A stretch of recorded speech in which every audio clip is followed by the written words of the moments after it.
Bonjour, j'espère que vous allez bien. Nous tenions à vous informer d'une mise à jour importante concernant votre projet de rejoindre le nom de la compagnie au Canada. L'heure est très grave au Canada. À l'heure où je vous parle, IRCC est en train de retirer des permis de travail aux immigrants. Dans la vidéo d'aujourd'hui, je vous donne les détails. Qui est concerné et les raisons profondes de ces mesures-là.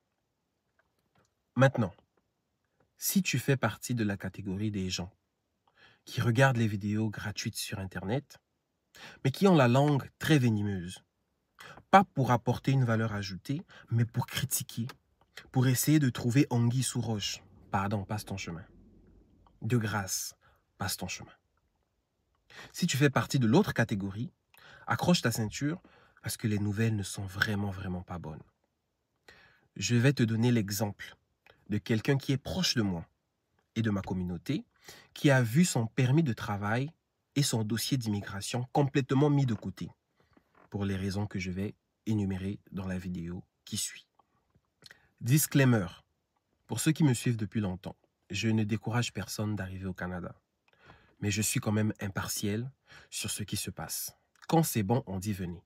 Quand c'est pas bon, on vous dit c'est pas bon. Quitte à toi de faire tes propres choix.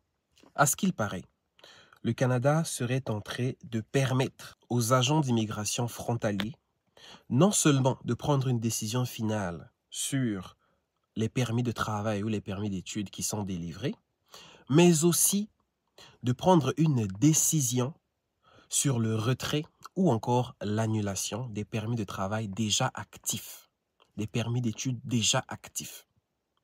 Français facile.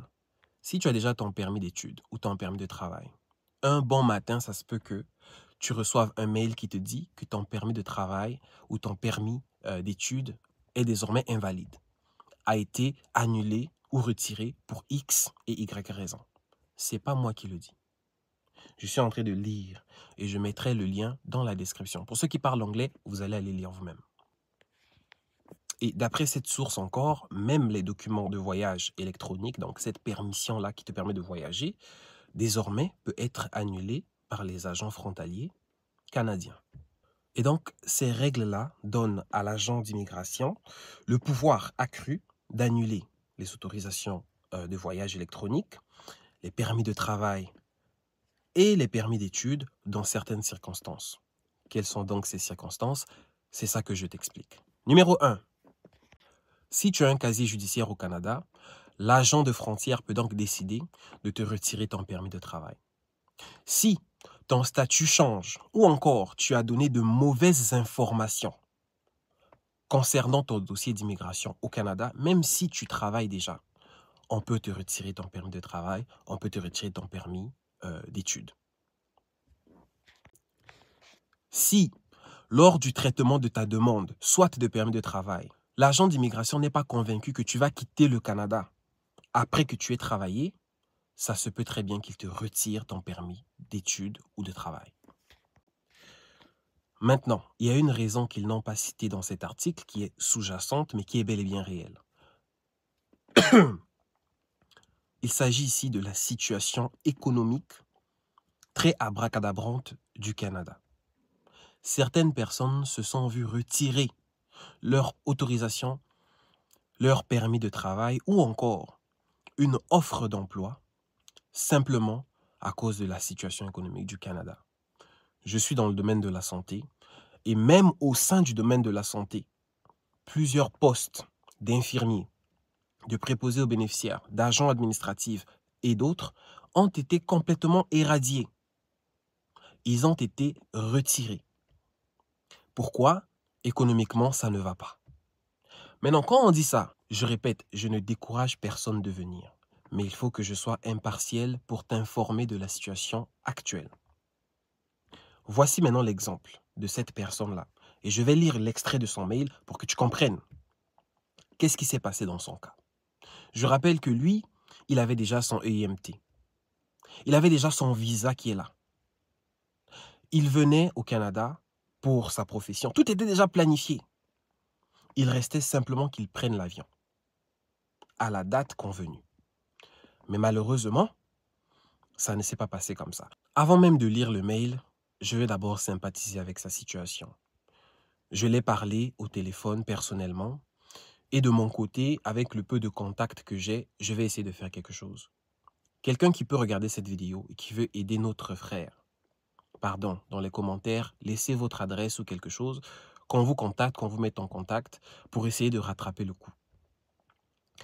Je n'imagine même pas la douleur de ce monsieur-là et d'autres personnes qui sont dans le même cas.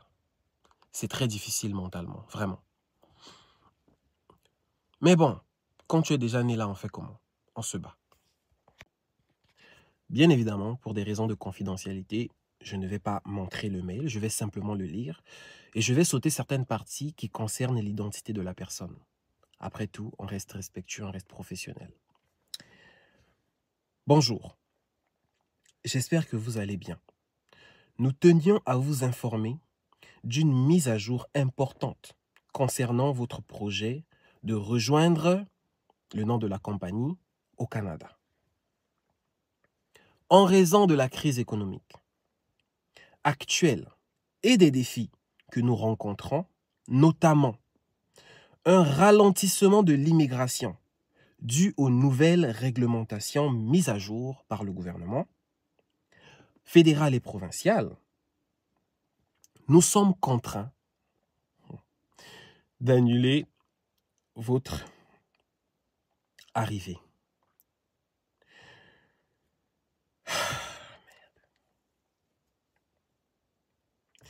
Cette décision n'a pas été prise à la légère. Et nous comprenons à quel point ça peut être décevant pour vous. Vous m'excusez, ma voix chambreule parce que ça me touche. Il continue en disant, voici quelques-uns des nombreuses réglementations en immigration qui nous ont poussé à annuler votre dossier d'immigration. Et donc, il détaille un peu plus. C'est difficile, les amis. C'est vraiment difficile. Ceux qui sont au Canada et qui ne font que se plaindre, oh, on s'en sort pas, ceci, cela, vous ne réalisez même pas la chance que vous avez d'être au Canada. Beaucoup de gens voudraient être à votre place. Électricité à gogo. L'eau à gogo. Logement, tout est bien carré, tout est... Oui, c'est pas facile dans les débuts. Mais ultimement, après 1 an au Canada, beaucoup de gens ne quittent pas. Ceux qui quittent, c'est ceux qui avaient déjà un pays debout, comme les Français, les Allemands, etc. Mais les Africains, vous ne quittez pas, vous allez aller où? Là où il n'y a même pas le goudron. Bref, les amis, restez courageux. Ceux qui sont au Canada, battez-vous pour vous en sortir. S'il y a des gens qui ont réussi, vous pouvez aussi le faire. On se bat, les amis.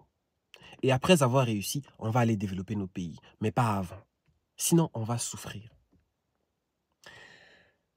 Toutes mes sympathies à mon cher frère, qui malheureusement est dans cette situation. Et pour tous ceux qui sont dans cette situation. D'où l'importance pour les Africains de tenir des business. Quand vous avez un business qui fonctionne, vous pouvez faire venir vos frères de façon légale et carrée. Non seulement vous créez de la richesse pour le Canada, mais vous donnez l'opportunité à une famille de sortir de la pauvreté et de changer la vie de sa descendance. Mais on est toujours là à bouger les fesses sur les réseaux sociaux. On est toujours là dans le Congo, ça. Tel acteur a fait ceci, tel chanteur a volé l'argent, X et Y. Ah, l'Afrique qui bouge. Finalement, est-ce que c'est juste un rêve? Je vous laisse, hein.